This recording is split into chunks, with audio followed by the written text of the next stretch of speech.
Powerful engine में से एक, जी हाँ, मैवरिक 440, जो आज मैं इसके बारे में डिटेल में बताने वाला हूँ। आपको हार्ली से कितने कम दाम में मिलने वाली है और क्या इसमें हार्ली से बेहतर है, ये हम इस वीडियो में आपको बताने वाले हैं। और हम जरूर समझेंगे कि क्या ये इसको लेना सेंस बनाता है कि नहीं।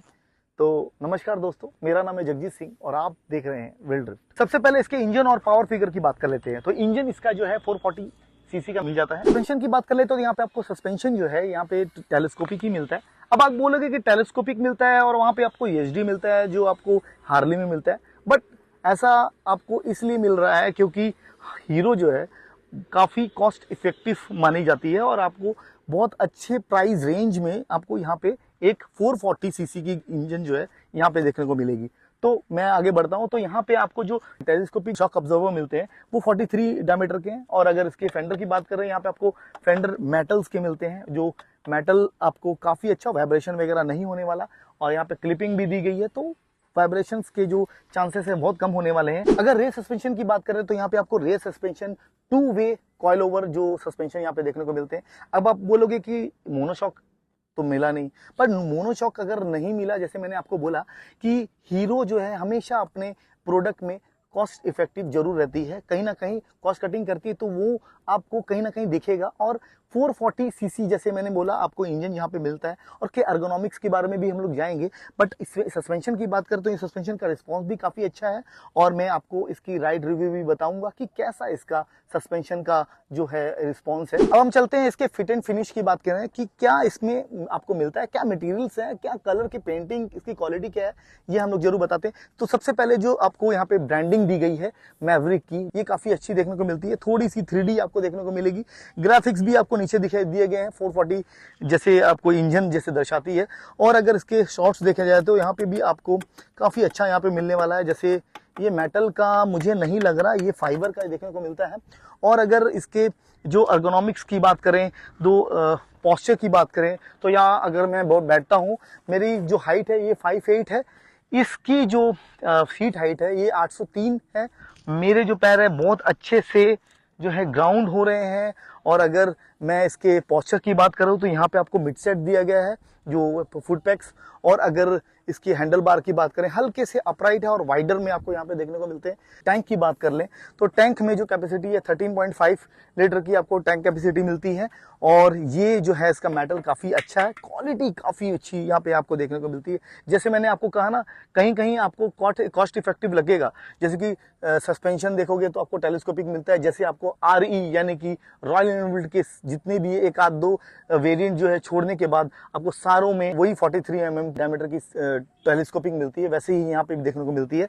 बट अगर मैं टैंक की बात करूँ, यहाँ पे क्वालिटी काफ़ी अच्छी है, पेंट क्वालिटी भी बहुत अच्छी है, मेटल भी अच्छा दिया गया है। पूरे टैंक जो है मेटल का देखने को मिलता है। मेटल के बहुत से पार्ट्स आपको देखने को मिलते हैं। जैसे आपको फेंडर में मैंने बताया, यहाँ पे आपको मेटल में मिलने वाला है। और अगर इसके पीछे की बात करें, ये भी आपको मेटल का देखने को मिलेगा। तो ओवरऑल देखा जाए तो काफ़ी अच्छा है। तो आपको ड्राइव इंप्रेशन में ही बताऊंगा कि इसके सस्पेंशन की बिहेव कैसी है। आप अगर कोई ऑफ रोडिंग करते हो तो छोटी मोटी, तो आपको कैसा महसूस होगा, कितनी स्टिफनेस है इसमें, इस सस्पेंशन में, ये सारी चीज़ें आपको इस वीडियो में जरूर बताएंगे, मतलब ड्राइव रिव्यू में बताएंगे। तो अगर हम लोग टायर सेक्शन की बात कर लेते हैं, फ्रंट टायर की बात कर लेते हैं, तो यहाँ पे आपको फ्रंट टायर 110 सेक्शन का मिलता है, 17 इंच के टायर्स हैं। तो अगर इसके रियर टायर की बात करें तो वहाँ पर रियर टायर भी आपको 150 सेक्शन का मिलता है, वो भी 17 का है। और अगर इसके राइवल देख लो तो जो आपको हार्ली में मिलता है वो आपको फ्रंट वाला टायर जो है 18 इंच का मिलता है और जो रियर टायर है वो 17 इंच का मिलता है। तो उसके जो प्रोपोर्शंस वगैरह हैं, जो इसके प्रेजेंस है, वो थोड़े से अच्छे लगते हैं, थोड़े अप और डाउन में देखता है। बट ये मैं बोलूँ तो यहाँ पे वो नियो रेट्रो जरूर देखने को मिलता है। इसके जो हेडलाइट की अगर बात कर लें, जैसे कि नियो रेट्रो, जैसे मैंने आपको दिखाया कि ये जो है नियो रेट्रो जो लुक है, ये राउंड शेप की जो आपको यहाँ पे लाइट हेडलाइट देखने को मिलती है, वो भी LED में ऑल LED का सेटअप यहाँ पे दिया गया है। यहाँ पे आपको ब्लिंकर्स जो है यानी कि आपको इंडिकेटर्स जो हैं वो भी आपको LED में मिलने वाले हैं। ये भी आपको LED में मिलने वाला है। जैसे कि आपको मैंने दिखाया, इसके DRLs जो है H शेप के दिखने वाले हैं, H यानी कि हीरो। तो यहाँ पे आपको सारी गाड़ियों में वैसे ही आपको H कहीं ना कहीं जरूर देखने वाला है। फ्रंट डिस्क की बात करते हो, यहाँ पे आपको 320 mm की फ्रंट डिस्क मिलती है, वो भी बाइब्रेक के जो है कैलिपर्स मिलते हैं। सारी गाड़ियों में वैसे ही आपको वाइब्रे मिलते हैं। जैसे मैंने आपको पिछली वीडियो में भी बताया कि यहाँ पे आपको रॉयल एनफील्ड में जो गोरिल्ला में वहाँ पे भी आपको वाइब्रे के मिलते हैं। तो यहाँ पे आपको जो ब्रेम्बो कंपनी जो बनाती है वही यहाँ पे आपको वाइब्रे के कैलिपर्स मिलते हैं। 320 mm की जो है यहाँ पे फ्रंट डिस्क मिलती है। रियर डिस्क जो है आपको 240 mm की यहाँ पे मिलने वाली है। और अगर ओवरऑल इसकी ब्रेकिंग की बात कर लें तो मैंने जैसे अभी चलाई है थोड़ी बहुत, तो यहाँ पे आपको फ्रंट जो इसकी बाइट है, मतलब ब्रेकिंग की बाइट काफ़ी अच्छी है, बहुत अच्छे से वो रिस्पॉन्स भी करती है, बहुत ही काफ़ी इंप्रेसिव भी है। और अगर इसके रेयर डिस्क की बात करें तो रेयर डिस्क मुझे थोड़ी सी दिक्कत आ रही है, थोड़ी सी ब्रेकिंग जो है उसकी बाइट थोड़ी सी मुझे कमज़ोर लगी। आपको कैसी लगी इसकी जो ब्रेकिंग वगैरह, अगर आप अपने चलाई हो तो हमें कमेंट सेक्शन पे जरूर लिखिएगा कि ये ब्रेकिंग फ्रंट वाली अच्छी लगी कि आपको रियर वाली। और अगर इसके इंजन लेआउट की बात कर लेते हैं, कि इंजन लेआउट की बात कर लें तो लेआउट तो ऐसा है नहीं, कुछ हाउसिंग है इसकी। और ये जो है टैलिस फ्रेम जो है, जैसे आपको हार्ली डेविडसन में मिलता है, टैलिस फ्रेम यहाँ पे दिया गया है। और इसकी जो माउंटिंग की गई है ना वो काफ़ी अच्छी की गई है। जैसे कि अगर मैं इसके सैलेंसर की बात करो तो सैलेंसर की माउंटिंग भी बहुत अच्छी की गई है। आप नीचे पे देखोगे तो वो हल्की सी राउंड करके दी गई है, ये काफ़ी अच्छा सा सेटअप दिया गया है। और अगर इसके टैलिस फ्रेम की बात कर लें तो वो भी बहुत अच्छे से माउंट किया गया है, इंजन भी काफ़ी अच्छा माउंट किया गया है। और इसके एग्जॉस्ट की बात करें तो एग्जॉस्ट थोड़ा सा लंबा दिया गया है। आजकल बहुत से छोटे अंडर बैली वगैरह मिलते हैं, बट यहाँ पे आपको थोड़ा सा लंबा दिया गया है। और अगर इसके फुट पैक्स की बात करें तो फुट पैक्स की क्वालिटी भी रबड़ की यहाँ पे दी गई है, यहाँ पे रबड़ नहीं दिया गया है, थोड़ा रगेड टाइप का यहाँ पे बनाया गया है। और अगर इसके प्लास्टिक क्वालिटी की बात करें तो प्लास्टिक क्वालिटी भी काफ़ी अच्छी है। जैसे मैंने आपको बोला कि ये प्लास्टिक क्वालिटी है, ये भी काफ़ी अच्छी है, ऐसा लगता है कि मेटल है। और ये जो चैन कवर जो है, अगर इसकी चैन कवर की बात कर लें वो भी आपको प्लास्टिक पे ही दिया गया है। वो हाँ, अगर वो प्लास्टिक पे दिया गया है, लोहे का तो दिया नहीं है। तो सारी चीज़ें जो हैं आपको मैंने बता दी हूँ। और अगर मैं सीट की बात करूँ, सीट काफ़ी कंफर्ट है, काफ़ी कुशनी है। अगर मैं देखूँ तो मैं दबा रहा हूँ, बहुत अच्छे से कुशनी है। पिलियन सीट के लिए भी अच्छी आपको यहाँ पे जगह मिल जाती है। और फ्रंट सीट पे तो आपको यहाँ पे बहुत अच्छी मिल रही है। जब ड्राइव कर रहे हो तो आपको ज़्यादा हार्श नहीं करेगी, लॉन्ग ड्राइव आराम से आप जा सकते हो। और अगर इसके ओवरऑल जो मैंने बोला कि इसकी लेंथ जो है वो थोड़ी छोटी कर दी गई है।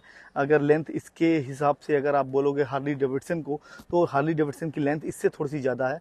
और अगर मैं टैकोमीटर के पास में आता हूँ, एमआईडी में बताता हूँ कि क्या एमआईडी में चेंजेस हैं, क्या आपको नया मिलता है। एमआईडी की बात करें तो यहाँ पे आपको, जैसे मैं बंद करता हूँ और यह चालू करता हूँ तो यहाँ पे आपको एमआईडी वैसी ही मिलने वाली है, छोटी सी छुट्टू सा यहाँ पे दिया गया है जो गोल सा। और यहाँ पे साइड पे टर्न बाई टर्न नेविगेशन आपको यहाँ पे देखने को मिलता है। छोटा सा जगह दी गई है तो आपको विजिबिलिटी में थोड़ी सी कमी आने वाली है यहाँ पे, बट सारे इंफॉर्मेशन जो आपको यहाँ पे लगभग मिल जाते हैं।